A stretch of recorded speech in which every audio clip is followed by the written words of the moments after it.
everyone, welcome to our new lesson. But before we proceed with our new topic, I would like to have a recap regarding atoms. Atoms are the basic unit of matter and the defining structure of elements. The term atom comes from the Greek word indivisible, because it was once thought that atoms were the smallest thing in the universe and could not be divided. Atom consists of nucleus made up of protons and neutrons, and it is orbited by electrons. Now for today's lesson, we're going to focus on electrons, specifically how they are distributed in the orbits of an atom. So without further ado, let me discuss to you electron configuration. Electron configuration describes how electrons are distributed in its atomic orbitals. It is also the arrangement of electrons in the main energy levels and sublevels or subshells of an atom. So when we say main energy level, it is the orbits where the electrons revolve around the nucleus, and it is designated by numbers 1 to 7 or letters K to Q.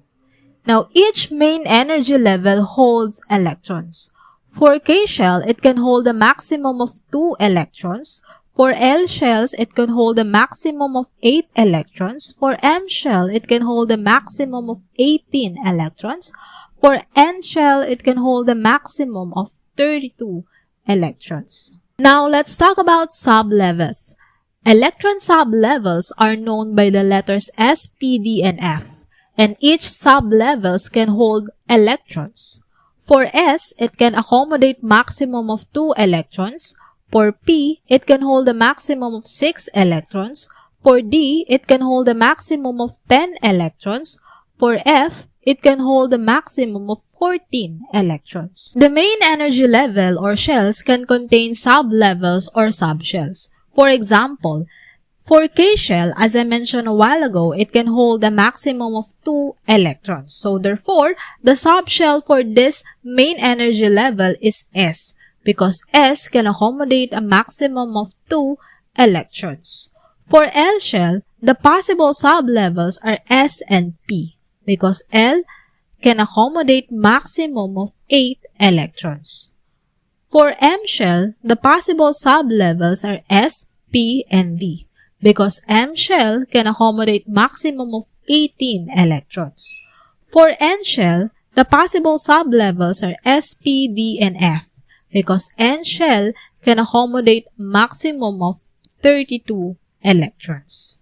Now, let's talk about the methods of illustrating electron configuration. Now, there are 3 methods of illustrating electron configuration. First, we have the SPDF notation. Second, we have rectangular arrow method or arrow box method. Third, we have the novel gas notation. Now, let us have the SPDF notation. It is the method of distributing electrons indicating the filling of the main energy levels and sublevels. Now, how are we going to write the SPDF notation? First, you have to write the main energy level, followed by the sublevel, and the maximum number of electrons. The order in which electrons are placed into the orbitals is based on the order of their energy. This is referred to as the AUFBAU principle. The lowest energy orbitals fills first. So we're going to start with 1s2, followed by 2s2, then next is 2p6, 3s2, then followed by 3p6, 4s2, then next is 3d10, 4p6, 5s2, followed by 4d10, 5p6, 6s2, then next is 4f14, 5d10, 6p6, and then 7s2. Then next is 5f14, 6d10, 7p6, then followed by 6f14, 7d10, then the last one is 7f14. Now, let us have an example. Fluorine with atomic number 9. The SPDF notation for fluorine are 1s2, 2s2, 2p5. So if we're going to add the electrons, 2 plus 2 plus 5, and that is 9, which is equivalent to the number or to the atomic number of fluorine. Now, how about calcium with atomic number 20? So the SPDF notation of calcium is 1s2, 2s2, 2p6, 3s2, 3p6, 4s2. So 2 plus 2 plus 6 plus 2 plus 6 plus 2 is 20. Now let's proceed to rectangular arrow method or arrow box method. This method uses arrow to represent electrons and boxes for orbitals. In this method, the sublevels are broken down into orbitals and each orbital holds a maximum of 2 electrons. For example, 1s2 has 1 orbital because 1 box or 1 orbital is equivalent to 2 electrons. 2s2 has 1 orbital and 2p6 has 3 orbitals.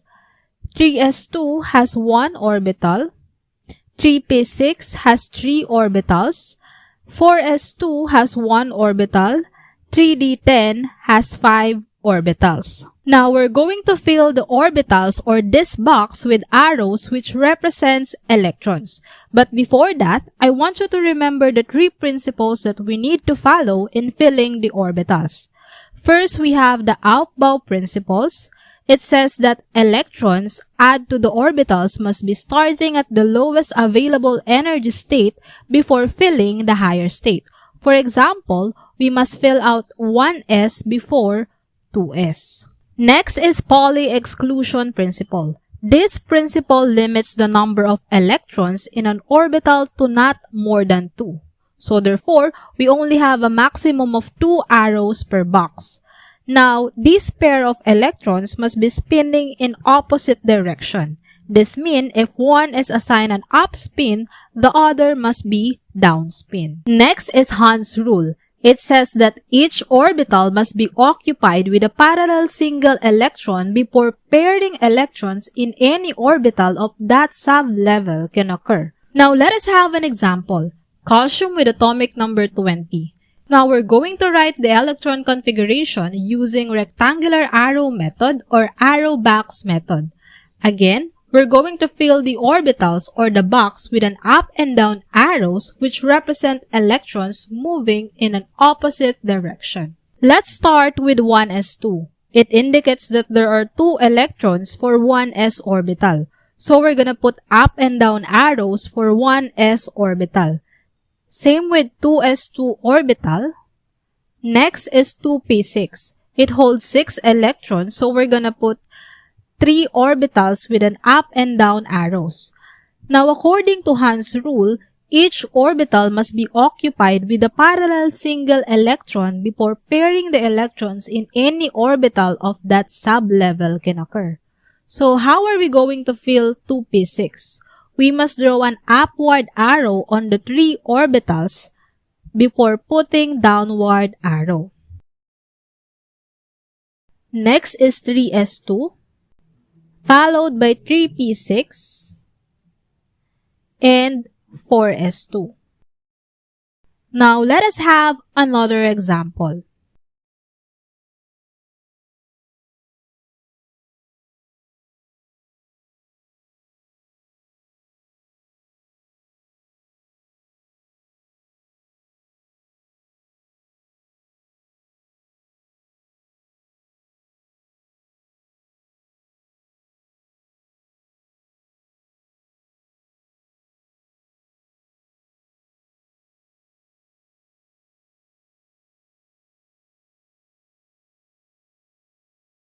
Another method of illustrating electron configuration is noble gas notation.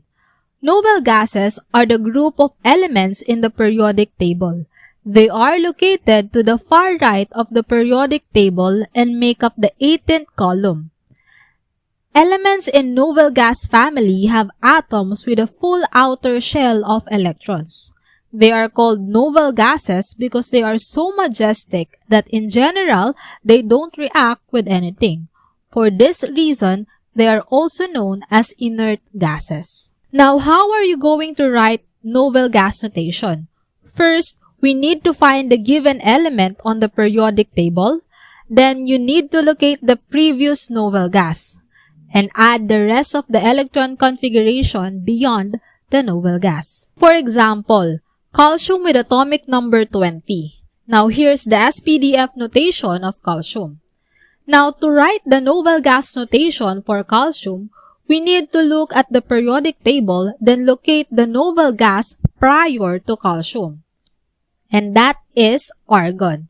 Then, after finding the noble gas prior to calcium, we then add the rest of the electron configuration beyond argon.